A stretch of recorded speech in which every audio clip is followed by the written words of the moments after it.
제가 2011년부터 설교를 한번 봤어요. 그랬더니 탕자의 비유에 대한 설교를 한 7, 8년 동안 한 게 없는 거예요. 이 중요한 설교를 왜 안 했을까? 그래서 오늘은 그걸 하려고 합니다. 그래서 누가복음 15장 11절에서 32절의 말씀을 가지고 돌아온 탕자의 비유에 대해서 함께 은혜를 나누려고 합니다. 저는 이 말씀을 읽을 때마다 케냐의 그 나이로비에 있는 슬롯 모신 호텔이 생각이 납니다. 그 케냐 나이로비에 가면 슬롯 모신 큰 호텔이 있어요. 그런데 한 70만 평 정도 돼요. 아주 유명하죠. 그런데 그 세계에서 유명한 곳이죠. 그런데 그 사람, 그 사장, 그 대표가 한국 사람입니다.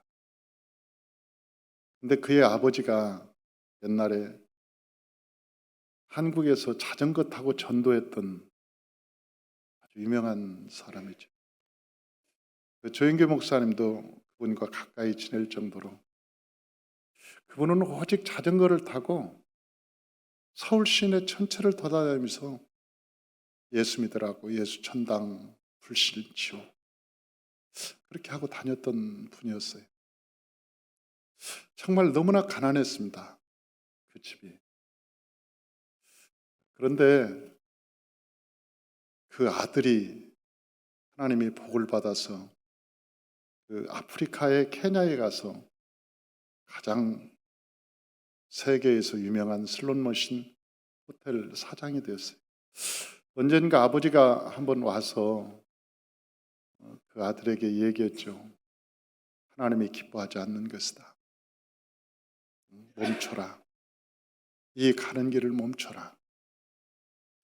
그랬는데 그 아들이 고민을 하다가 그걸 멈추지 못했습니다. 지금도 가면 아주 유명한 슬롯머신 호텔 유명합니다. 그의 삶은 굉장히 불행하게 됐어요.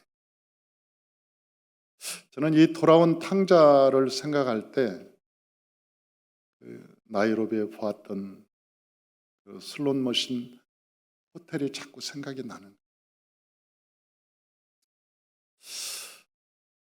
오늘 본문은 그런 얘기입니다. 어떤 큰 부잣집에 아들 둘이 있었는데 그 아들 둘이 성장을 했죠. 어른이 되었습니다. 아마 성인식을 치렀을 것입니다. 이 어른이 돼서 그 둘째 아들이 아버지한테 어느 날 자기 유산 받을 걸 달라는 거예요. 아버지가 뭐라고 했겠죠. 그런데 그 아들이 법적으로 줘야 마땅하지 않냐. 성인이 되면 아버지 나한테 이 분깃을 주는 것이 마땅한데 왜 안 주려고 합니까? 그리고 아버지한테 강권해서 그 분깃을 받아서 떠납니다.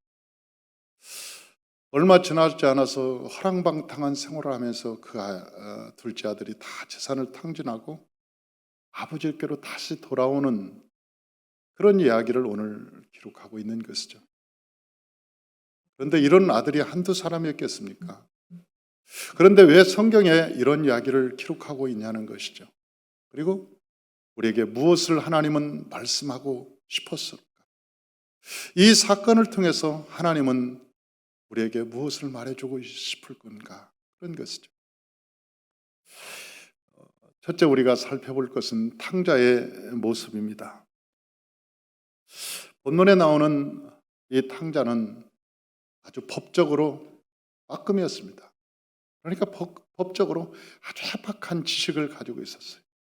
왜냐하면 어른이 되자마자 아버지에게 와서 자기 분깃을 달라고 아주 흥청하는 것을 보면 알 수 있습니다. 왜냐하면 신명기 21장 17절에 보면 이스라엘 법에는 그 분깃을 장성한 어른이 되면 유산을 물려주게 되어 있었습니다. 우리 주보를 한번 보십시다. 주보를 보면 신명기 21장 17절이 나와 있습니다. 우리 다 같이 한번 읽어보죠. 반드시 그 미움을 받는 자의 아들을 장자로 인정하여 자기의 소유에서 그에게는 두 몫을 줄 것이니 그는 자기의 기력의 시작이라 장자의 권리가 그에게 있음이니라. 이게 무슨 말이냐면 그때 당시 본처가 있고 후처가 있고 또 어떤 사람이 본처의 아들이 마음에 안 드는 거예요. 그런데도 불구하고 성경은 뭐라고 얘기하냐면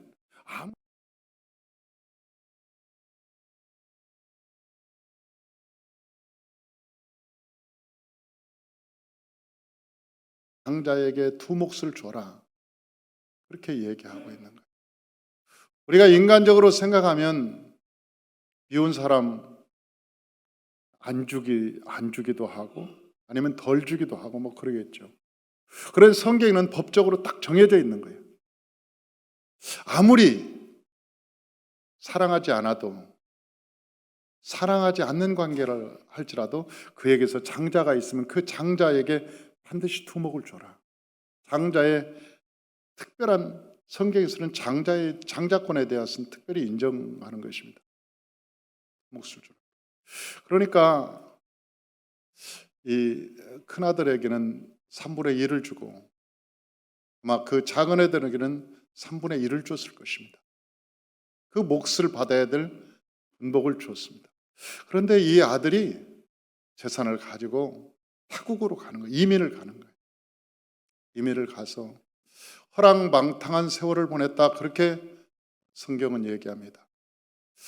허랑방탕한 세월을 보내서 돈이 다 물수도 있어서 돈이 없어졌다.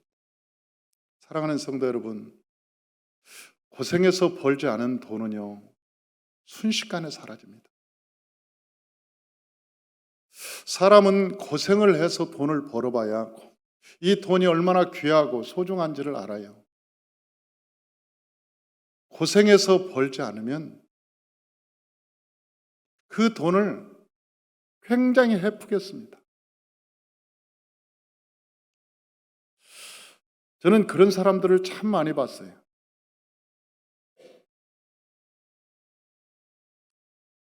그런데 오늘 이 아들이 그런 아들이었죠. 한 번도 돈을 벌어본 적이 없고 그 부잣집 둘째 도련님으로 태어나서 돈 쓰는 것만 배웠겠죠. 타국으로 가서 허랑방탕한 세월을 하고 돈을 물쓰듯 쓰고 얼마 있다가 돈이 다 떨어져 말았습니다. 그런데 돈이 떨어지니까 몇 가지 여기는 여러 가지 징조가 나타나기 시작했습니다. 처음에는 사람이 없어지는 거예요. 그렇게 문정성시를 이뤘던 수많은 사람들이 보이지 않기 시작하는 거예요. 사람이 끊어졌죠. 두 번째는 자유가 사라집니다.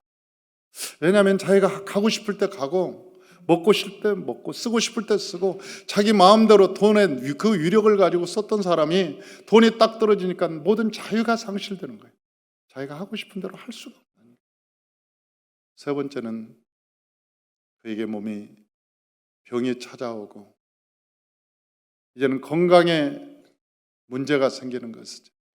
나중에는 그 땅에 기근이 들어서 먹고 사는 것까지 너무나 힘들었어요.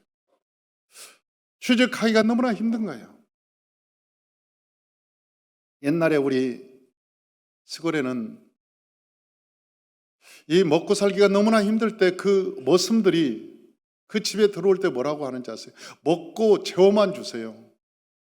먹고만 재워만 주면 일을 하겠습니다. 그때는 못 먹어서 죽는 사람이 너무 많으니까 굶어서 죽는 사람이 너무 많으니까 나 먹고 재워만 주세요. 그러면 내가 그 집에서 일할. 조금 경제가 나아지면서 농사가 풍년이 들기 시작하면서 세경이라는 것이 나왔습니다. 일꾼이 일을 하면 한 해에 쌀 석작 아니면 쌀이 네 짝, 다섯 짝. 그러면서 그 세경이라고 하는 것이 생기기 시작했어요. 그 전에는 일하면 먹고 살고 그냥 자고 먹고 하는 것으로 좋겠다. 사람이 그 땅에 기근이 들어서 살기가 너무나 힘들어졌습니다. 취직을 하려고 해도 안 되는 거예요. 어디 가서 먹고 살려고 해도 힘든 거예요. 그러니까 취직을 하기는 했는데 어디에 취직을 했냐면 돼지 키우는데, 돼지 우리 치우는데 그 취직을 했어요. 그런데 주인을 잘못 만났는지 그 돼지가 먹는 쥐염 열매를 먹고 싶은데 주는 자가 없더라 그랬어요. 주는 자가. 오늘 성경에는 주는 자가 없어. 사람 먹고 살기도 힘든데 돼지한테도 줄 것도 없고 또 이 종한테 이 줄 것도 없어서 이제 줄여 죽겠구나. 배고파서 이제 죽을 때가 됐구나. 그렇게 얘기하는 것이죠. 그는 타국에서 돈이 떨어지자 아무것도 할 수 없었습니다. 그때 너무 그는 힘들어서 지쳐가면서 그는 아버지 생각이 났습니다. 우리 아버지 집에는 지금도 잘 먹고 잘 살 텐데, 그리고 자기가 아버지 집에 살 때는 자기 회사 직원들도 일주일이 멀다고 회식하고 쌀밥에다 고깃국 먹고 좋은 아파트 살고 있고, 우리 아버지의 그 회사는 대기업인데 그 대기업의 사원으로 사는 것만 해도 풍족하게 사는데 그 아버지 생각이 간절히 나는 거예요. 그런데 아버지한테 갈까? 아버지한테 돌아갈까? 그런데 마음이 못 내키는 거예요. 왜? 아버지를 떠나올 때 자기 행동이 생각이 나는 거예요. 아주 매몰차게 하고 나왔거든요. 아버지가 붙들었거든요. 아들아, 나하고 함께 살자. 아버지, 나도 성인입니다. 나도 내 마음대로 살겠습니다. 아버지, 나한테 받을 유산 주세요. 법적으로 가능하지 않습니까? 그리고 막 아버지한테 따지듯 하고 그 유산 받고 매몰차게 아주 냉정하게 나왔던 그 사건들이 생각이 나는 거예요. 그게 자기 양심에 자꾸 꺼리는 거죠. 그래서 나는 아들이라고 할 수 없겠구나. 우리 아버지한테 가도 내가 아들이라고 할 수는 없겠구나. 나를 머슴으로 받아달라고 할까? 그래도 열정이 있고 아들인데 머슴이라도 받아달라고 하면 종으로 써주지 않을까 아버지가? 그런 생각을 하는 거예요. 우리 누가복음 15장 17절에서 19절 한번 보십시다. 주보에 보면 둘째 아버지의 마음 그 바로 위에 성구가 있습니다. 누가복음 15장 17절에서 19절 우리 다 같이 한번 읽어봅니다. 이에 스스로 돌이켜 이르되 내 아버지에게는 양식이 풍족한 품꾼이 얼마나 많은가. 나는 여기서 줄여 죽는구나. 내가 일어나 아버지께 가서 이르기를 아버지 내가 하늘과 아버지께 죄를 지었사오니 지금부터는 아버지의 아들이라 일컬음을 감당하지 못하겠나이다. 나를 품꾼의 하나로 보소서 하리라. 아버지를 내가 아들이라고 할 수는 없고 나를 품꾼 일꾼 중에 한 사람으로 나를 받아주소서 내가 가서 그렇게 말하리라. 그리고 아버지를 생각하면서 아버지를 찾아가는 거예요. 그런데 그 아버지가 어떻게 했느냐는 거죠. 아버지가 저는 제가 알고 있는 훌륭한 목회자 한 분을 알고 있습니다. 그런데 그 목회자가 아주 목회를 잘하고 훌륭한 분이에요. 그런데 아들이 5학년 때 학교를 갔는데 집에 안 오는 거예요. 기다려도 안 와요. 그 다음 날도 경찰서에도 알렸습니다. 찾을 길이 없는 거예요. 포스터를 만들어서 전국에 다 뿌렸습니다. 방을 다 붙였습니다. 몇 년을 찾아도 찾을 길이 없는 거예요. 그 아들이 어디로 갔는지를 모르겠는 거예요. 그 독자인데 그 목사님은 이사를 갈 수 없었어요. 혹시 내 아들이 찾아왔다가 이사 간 줄 알고 못 찾을까? 이사를 못 가는 거예요. 평생 목사님이 거기에서 사는데 문을 열어놓고 살았습니다. 내 아들이 혹시 저녁이라도 와서 문이 잠겨져 있으면 못 들어올까 봐 평생 문을 열어놓고 그분이 살았어요. 그 유명한 이야기입니다. 요즘 페륜아들이 참 많죠. 아버지를 때려요. 사랑하는 성도 여러분, 자식한테 맞은 아버지의 마음은 죽고 싶을 거예요. 내가 낳아서 키운 자식이 나를 때렸다? 이 절망감, 이 좌절감, 이 낙심, 그래서 사람이 그 정도 되면 죽고 싶을 거예요. 그런데 요즘은 그런 사건들이 많잖아요. 아들이 아버지를 때리니까 아버지가 견디다 못해서 경찰에 신고합니다. 그러면 경찰이 와서 아들을 데려가요. 잡아가요. 수갑을 채워서 잡아요. 그리고 이 아들이 이제 감옥에 가야 되는 거예요. 그때쯤 되면 아버지가 와서 뭐라 그러는지 아세요? 우리 아들이 때린 게 아니라 자기가 넘어졌다는 거예요. 우리 아들 감옥에 보내지 말라고, 내가 넘어진 거라고. 그것도 새끼라고. 그것도 자식이라고. 부모의 마음은 그런 거예요. 그 폐륜함에도 불구하고 아버지의 마음을 누가 아냐고. 부모의 마음을 누가 이해할 수 있어요? 자식이? 여러분, 자식이 부모의 마음을 1000분의 1만 알아도 효자라고 그러잖아요. 자식이 부모의 마음을 1000분의 1만 알아도 효자가 됩니다. 오늘 이 아버지를 보는 거예요. 성경에 나오는 아버지.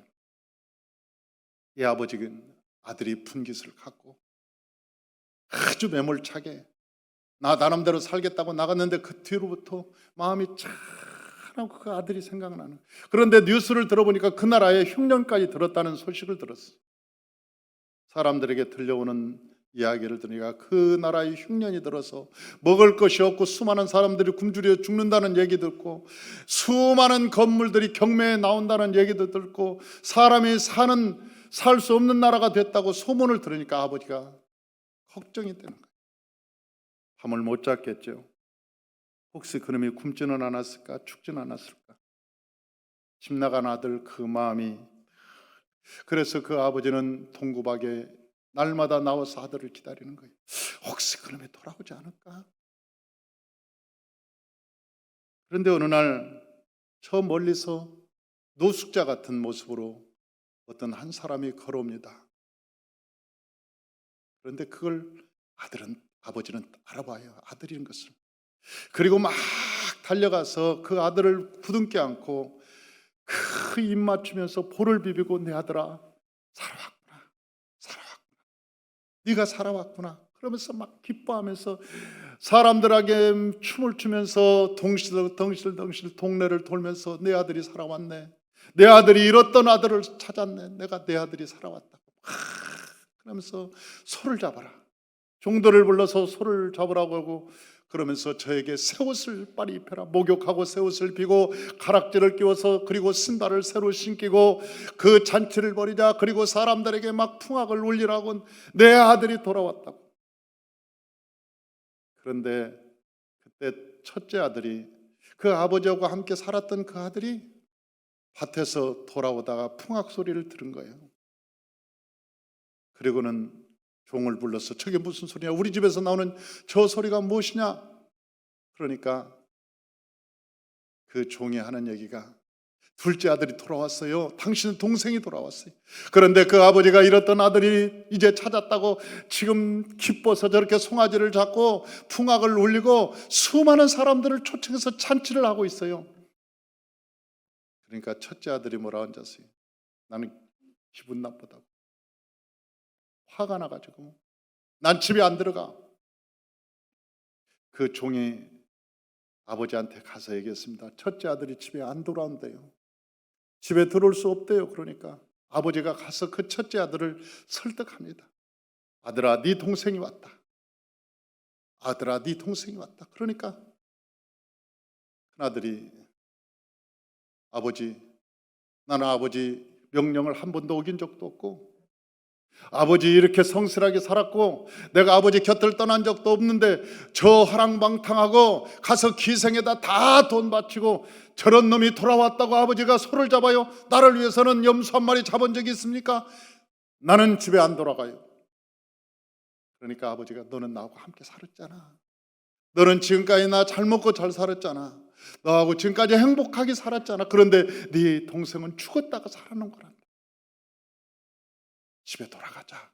네 동생 한번 보렴. 네 동생과 함께 사이좋게 지내렴.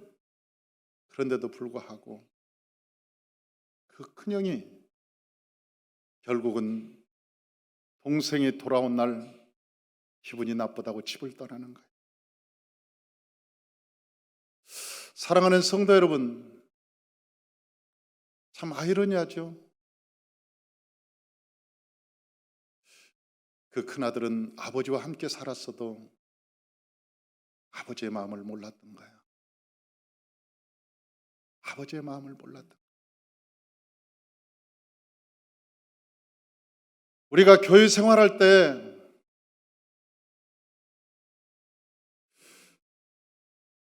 이 교회 생활할 때 우리가 자칫 잘못하면 종교 생활할 수 있다는 거. 이 큰아들처럼 목사님이 요즘 새로운 성도들만 이뻐해. 내가 지금까지 여기서 있었는데 진짜 시험 드네. 진짜로 막 그 목사님이 왜 그런지 모르겠어. 나는 한 번도 이쁘다고 안 말해놓고 새로 들어온 성도 이쁘다고 물고 빨고 난리야 지금. 봤어? 김 집사 봤어?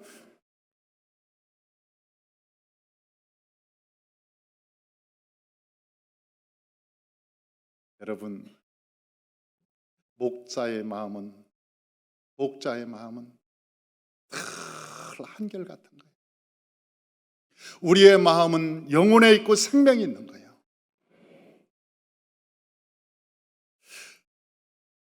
큰아들이 아버지의 마음과 똑같았더라면, 아버지가 가지고 있었던 그 마음과 닮았더라면, 아버지가 가지고 있었던 그 마음을 가졌더라면 그렇게 시험 들지 않았을 텐데, 그렇게 화를 내지 않았을 텐데. 내가 목사님 여기서 몇 년 동안이나 봉사했는데요, 내가 여기서 몇 년 동안이나 헌신했는데요, 나를 이렇게 찬밥 취급할 수 있습니까? 나를 위해서는 목사님이 그럴 수 있어요? 그럴 수도, 그렇게 생각한 사람도 있을 수 있겠죠. 그러잖아요. 이 교회만큼, 교회 공동체만큼 짬밥 세는 데가 많지 않습니다. 아주 짬밥을 아주 짬. 딱 성도가 몇 년 딱 되면 물어봐요. 집사님 몇 년 됐어? 나 3년. 아이고 아직 멀었구만. 나는 10년이야. 계급장이 10년 있어.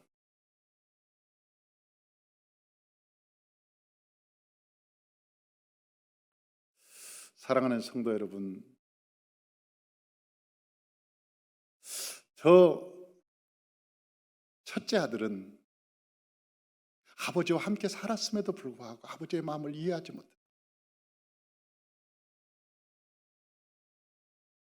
그리고 그 둘째가 돌아오는 날 그날 떠난 거예요. 아버지의 마음의 못을 받고 떠난 거예요. 그런데 그 둘째 아들은 비록 아버지의 재산을 다 탕진했지만 우리 아버지는 나를 받아줄 거야.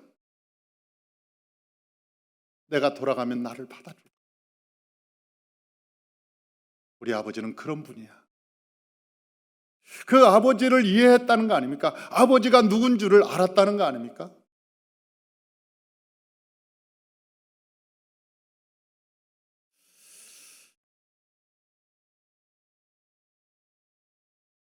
나는 저와 여러분들이 아버지의 마음을 아는 저와 여러분 되시기를 주의 이름으로 축원합니다. 예수님께서 이 세상에 오셔서 딱 한 가지 한 일이 있습니다. 그것은 요한복음 17장에 나와 있습니다.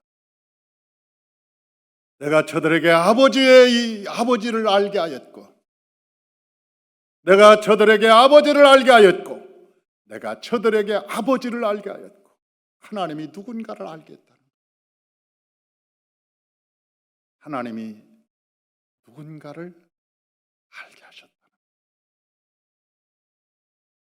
하나님의 누군가를 알면 우리가 이렇게 안 살죠.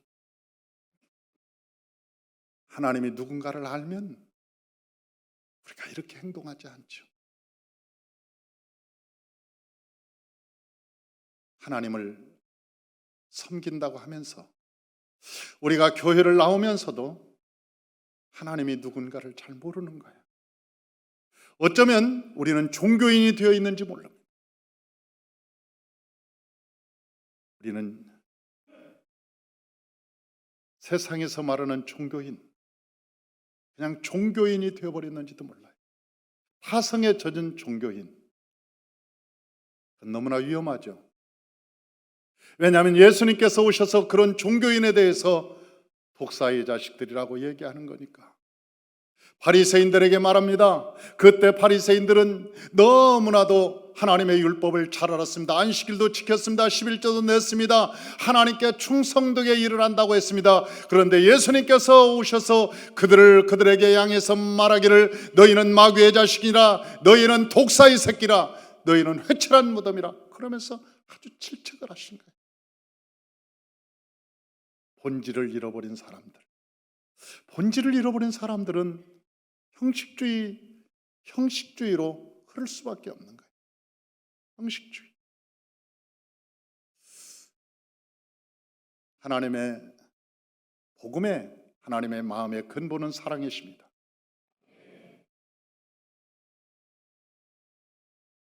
복음의 근본은 사랑이라고 하는 것입니다.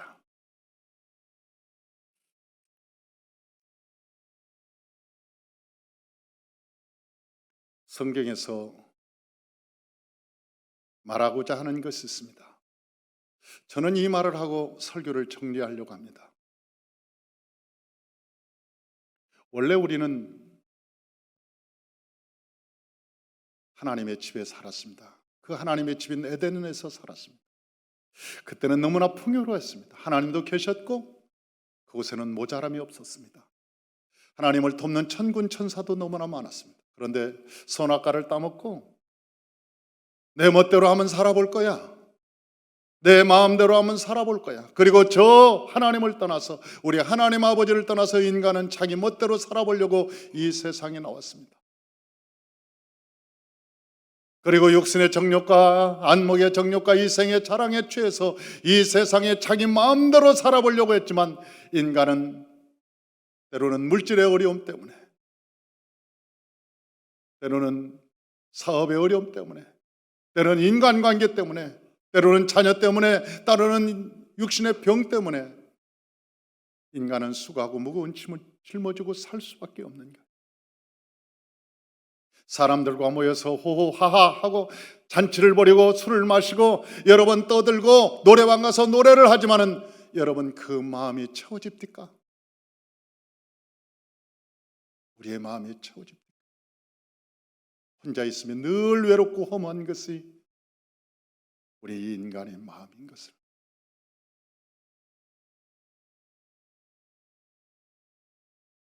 아무리 돈을 많이 가져도 인생의 마음이 늘 허무한 것은, 내가 어디서 와서 무엇 때문에 살며 어디로 가는 것일까? 내가 누구지? 그런 원초적인 그 질문 앞에 우리는 늘 망설이잖아요.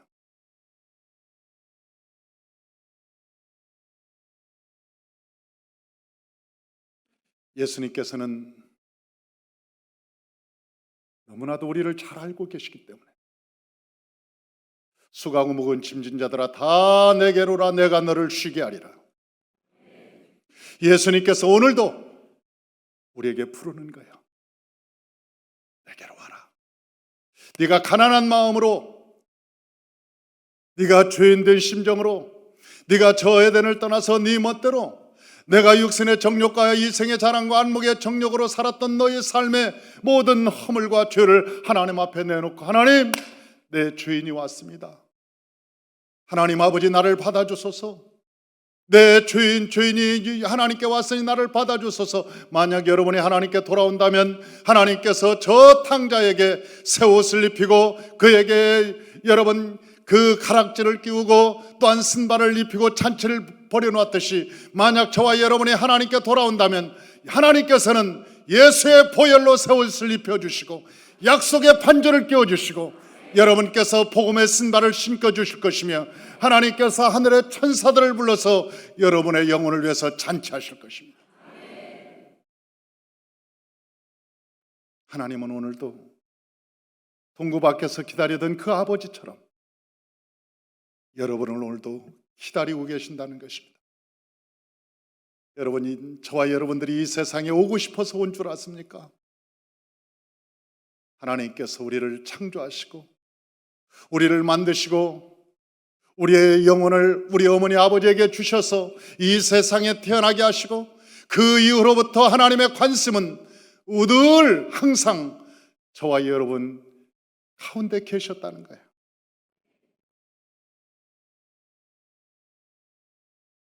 그리고 주님이 돌아오는 날을 기다리고 계셨다.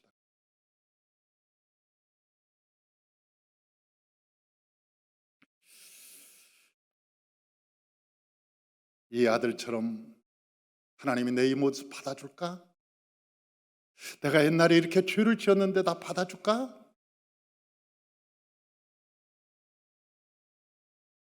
네덜란드의 렘브란트 화가라는 사람이 이 돌아온 탕자를 그렸습니다. 그 유명한 명화입니다.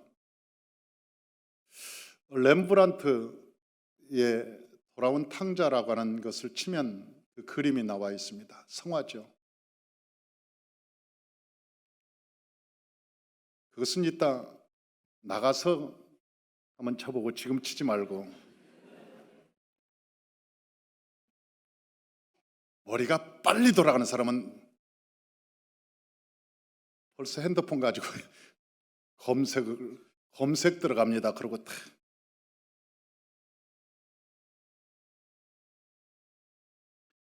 돌아온 탕자의 모습을 보면요, 얼마나 고생을 했는지 머리가 벗겨졌어요. 옷은 누더지 옷입니다. 신발은 다 닳아서 없어졌습니다. 그리고 허리에는 이 단검이 하나 꽂혀 있어요. 아버지가 안 받아주면 죽어야지. 그런 모습입니다. 그리고 아버지 밑에서 이렇게 쭉 엎드려 있는 모습이 있어요. 그런데요, 아버지가 그 아들을 안고 있어요. 그런데 그 손이 다릅니다. 아버지가 안고 있는데 그 손이 달라요. 자세히 보십시오. 그 한 손은 남자의 손이에요. 손 하나는 여자의 손입니다. 렘브란트는 아버지의 손과 어머니의 손이 맞닿는 아버지의 그 큰 사랑과 어머니의 그 섬세함으로 그 아들을 받아주는 것을 그리고 있는 거예요. 따뜻함으로. 그 탕자는 내 이 모습으로 하나님이 받아줄까? 내가 죄를 지었는데, 내 가진 것이 없는데, 거지 같은데 노숙자의 모습으로 이게 하나님께 나가도 되는 것인가? 내가 옛날에 죄를 그렇게 많이 지었는데 내가 이 모습으로 하나님께 가도 될까?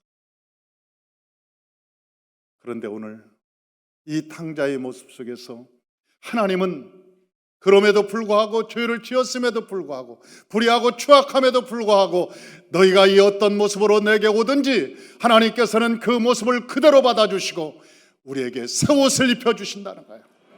새로운 신분을 주신다는 거예요. 하나님께서 언약의 이 반지를 끼워주는 것은 새로운 신분입니다. 왕같은 제사장, 그의 나라 택하신 족속으로 하나님이 다시 세워주겠다는 것이죠. 나는 저와 여러분이 어떠한 모습으로 이곳에 계시든지 오늘 이 시간 나는 죄인입니다. 하나님 나의 허물과 죄를 용서하시고 하나님 나를 자녀로 받아주시옵소서. 하나님께 나온다면 하나님께서는 여러분을 기쁘게 받으시고 여러분의 삶에 새로운 옷을 입혀주시고 하나님의 자녀의 신분을 주시고 뿐만 아니라 하나님께서 여러분에게 사명까지 주셔서 여러분을 귀하게 사용하실 걸 믿습니다. 여러분 모두가 다 하나님의 자녀로 넉넉히 세상을 이기는 저와 여러분 되시기를 주의 이름으로 축원합니다. 기도하겠습니다.